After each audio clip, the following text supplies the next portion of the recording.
Très chers compatriotes, je prends aujourd'hui la parole en cette période de la célébration de la Nativité afin qu'ensemble, nous ayons à la fois un regard rétrospectif sur 2024 et une projection sur les perspectives de 2025. En cette période des fêtes, porteuse de foi et d'espérance, nous sommes invités à nous rappeler ce qui compte vraiment. Notre unité, notre courage et surtout la richesse inestimable que constitue notre peuple. Dans chaque village, chaque famille et chaque cœur congolais, il y a une flamme qui brûle constamment.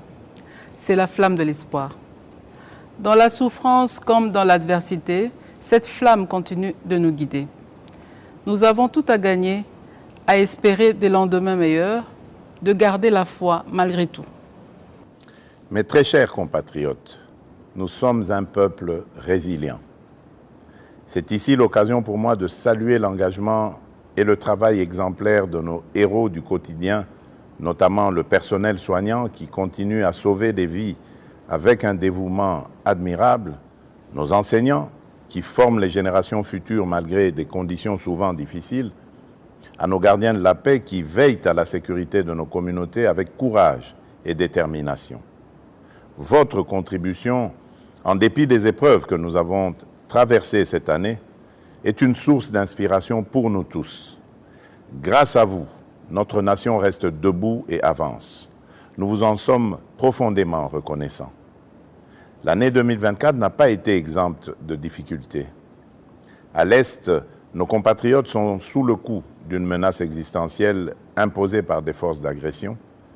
Les difficultés sociales pèsent lourdement sur de nombreuses familles et nos villes sont confrontées à l'insécurité urbaine et à des embouteillages qui testent au quotidien notre patience.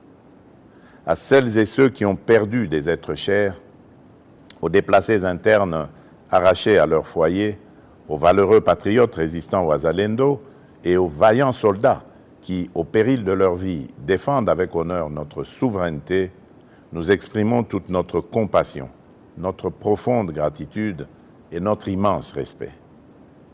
Ce qui nous menace n'est pas plus fort que notre foi en un avenir commun et notre capacité à résister ensemble.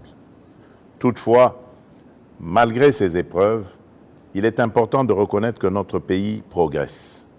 Il y a des domaines où les résultats sont beaucoup plus marquants et porteurs d'espoir. Par ailleurs, les efforts entrepris par le gouvernement, bien que parfois peu perceptibles, portent déjà leurs fruits. Pas à pas, nous nous relevons. En cette période où l'esprit de Noël réchauffe nos foyers, à travers des gestes simples de partage et de solidarité, nous pouvons réconforter ceux qui souffrent et tracer ensemble le chemin vers les lendemains meilleurs. Nous sommes un peuple forgé dans l'adversité et marqué par des décennies de lutte, un peuple fier. Mais pour définitivement triompher, il nous faut réapprendre à nous unir, à cesser de nous diviser pour des bagatelles. L'unité et l'amour de la patrie sont les clés de notre renaissance et de notre salut collectif. Gardons cet engagement qui nous galvanisera, car ensemble, rien ne nous est impossible. Mes très chers compatriotes, nous avons le pouvoir de relever les défis et d'écrire un nouveau chapitre de notre histoire. Je crois en vous, en notre nation et en notre capacité à avancer, quoi qu'il arrive. Nous vous souhaitons à toutes et à tous une année 2025 marquée par la paix, la foi, la solidarité, la réussite et la prospérité. Une année de progrès et de renouveau pour notre grande nation. Nzambe apambola bino.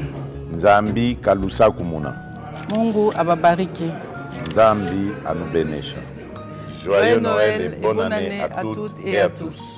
Que Dieu bénisse la République démocratique du Congo, son peuple et tous ceux qui l'ont choisi comme leur lieu de résidence.